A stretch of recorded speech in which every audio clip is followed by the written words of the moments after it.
जो होगा देखा जाएगा। अगली सुबह मोहन और रमा तुलसी में पानी चढ़ा रहे थे। सामने रमेश और सुधा झिझकते हुए आते हैं।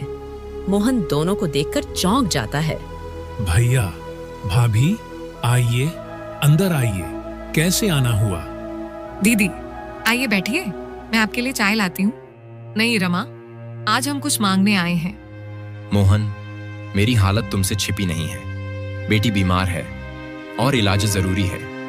2 बीघा जमीन बिक चुकी है। अब बस वो बची है जिसे कभी मैंने माँ के बहाने तुमसे छीन लिया था। भैया, आप बैठिए।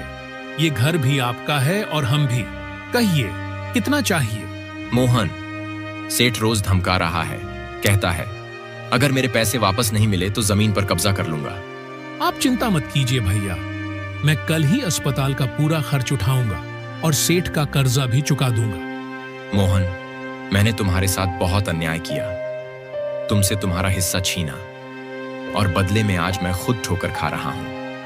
भैया, समय सबसे बड़ा शिक्षक है। जो कुछ भी हुआ वो सबक था, लेकिन हम अब भी भाई हैं और भाई मुसीबत में साथ नहीं आएगा तो कौन आएगा? उधर रमा और सुधा आपस में बात कर रही थीं। रमा, हमने तुम्हें कभी नहीं समझा, पर आज जब सब छिन गया तब एहसास हुआ कि रिश्तों से बड़ा कुछ नहीं होता।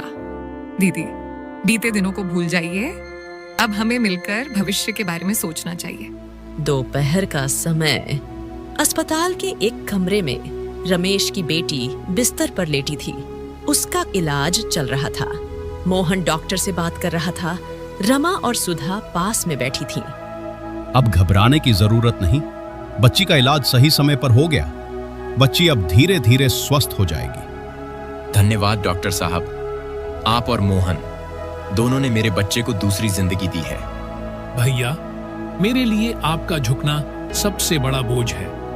बस अब ये बात हमेशा याद रखिए, हम परिवार हैं। कुछ दिन बाद घर में सब मिलकर बैठते हैं। एक बड़ी चौकी पर चटाई बिछी थी।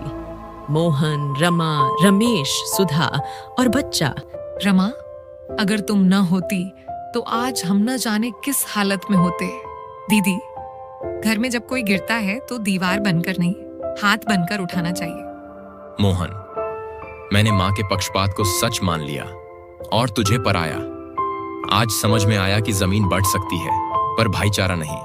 अगर माँ होती तो शायद आज वो भी गर्व करती कि हमने अपने रिश्तों को बचा लिया।